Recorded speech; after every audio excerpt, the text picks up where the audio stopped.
TikTok மூலம் பாப்புலரான நடிகை இலக்கியா மிக பிரபலமான ஸ்டன் மாஸ்டர் ஒருத்தர் மேல பகிரங்கமான பல குற்றச்சாட்டுகளை வச்சிருக்காங்க.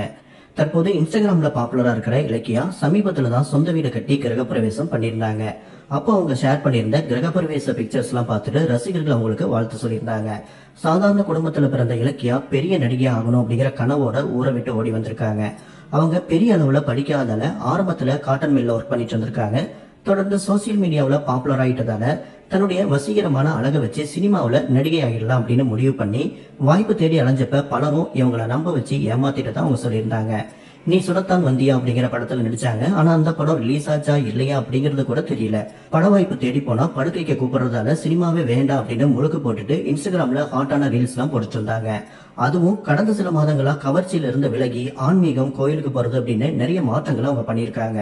இந்த நிலையில இலக்கியா தன்னோட இன்ஸ்டாகிராம் ஸ்டோரியில மிக பிரபலமான ஸ்டன் கொரியோகிராஃபர் திலீப் சுப்ராயன் மேல பல பகிரங்கமான குற்றச்சாட்டுகளை வச்சிருக்காங்க. அவங்க என்ன சொல்லியிருக்காங்க அப்படின்னா, என்னோட சாவுக்கு stunt master Dileep Subbarayan master தான் காரணம். என்னை நம்ப வச்சு ஏமாத்திட்டான். 6 வருஷமா அவன் கூட இருந்திருக்கேன். நிறைய பொண்ணுங்க கூட பழக்கம். அதை கேட்டா என்னை போட்டு அடிக்கிறான். நானும் பொறுத்து எனக்கு முடியல. இதையுமே நான் போட்டா என்னை போட்டு அடின்னு அடிப்பான். எனக்கு ஏதாச்சும் ஆச்சுன்னா இவன் மட்டும்தான் பொறுப்பு அப்படின்னு சொல்லியிருக்காங்க. இந்த ஸ்டோரியோட ஸ்கிரீன்ஷாட்ஸை சோசியல் மீடியாவில் சிலர் ஷேர் பண்ணிட்டு இருக்காங்க. இலக்கியா போன வாரம் ஷேர் பண்ணியிருந்த இன்ஸ்டாகிராம் ஸ்டோரியில கண்கள் காதுகள்ல ரத்தம் வர மாதிரி யாரோ அவங்கள பயங்கரமா அடிச்சு கொடுமைப்படுத்தி இருக்கிற மாதிரி பிக்சர் ஷேர் பண்ணியிருந்தாங்க அப்படின்னு நெட்டிசன் ஒருத்தர் கமெண்ட் பண்ணியிருக்காரு.